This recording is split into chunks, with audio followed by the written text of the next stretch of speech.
What's up racers, Racer Beast here and welcome back to another CSR2 video. Now in this video I'm going to show you a good live racing setup for the Senna GTR LM, okay.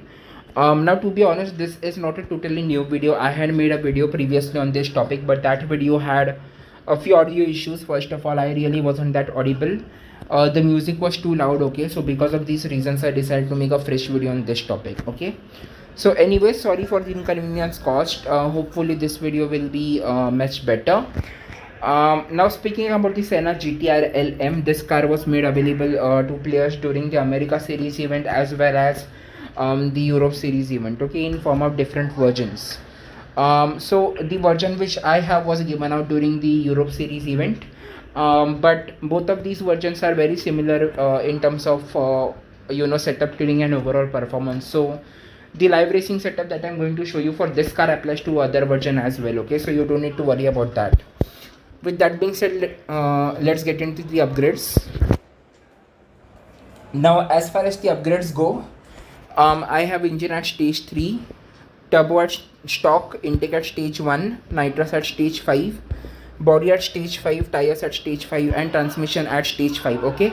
So this gives me a performance point of 668 and Evo point of 1978. So this is a good low PP high Evo setup. As I have always mentioned in my previous videos, having a low PP high Evo setup gives you a good advantage when it comes to lobby matchmaking. Quite often you will get placed into lobbies where your opponents are running much slower than you, and as long as you control your runs, as long as you don't go all out, you won't get bumped up that easily, okay. So with that being said, let's have a look at the tuning for this setup. Now as far as the tuning goes, your tuning might be slightly different than mine depending upon what fusions you have, but this is just to give you a baseline, okay. If you are missing some fusions, you will need to adjust your tuning accordingly. So for me, nitrous all the way to the right, final drive at 3.73 and tire pressure at 8 psi. So this gives me a dyno of 9.905, okay. So I'm aiming for a 9.9 lobby, but as I said before, there are good chances that I can get placed into a much lower lobby as well, where I have an advantage over my opponents, okay. So this is the live racing setup, guys. Let's do a test run and I will also show you the shift pattern for this car, because the shift pattern at this setup is slightly different from what you would use at max setup, okay. So let's do a test run. Here we go.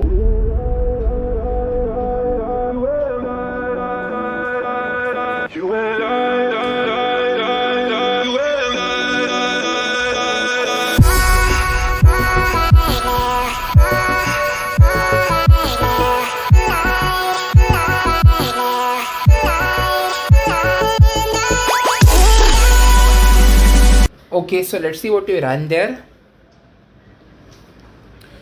We ran a 9.876 with a dyno of 9.905, so we're beating dyno by some amount. That's not an issue, but as I said before, you don't need to beat dyno, you don't need to go all out, as you have a lobby advantage due to low BP high Evo setup. You anyways will be way faster than your opponents, at least capable of going way faster than your opponents.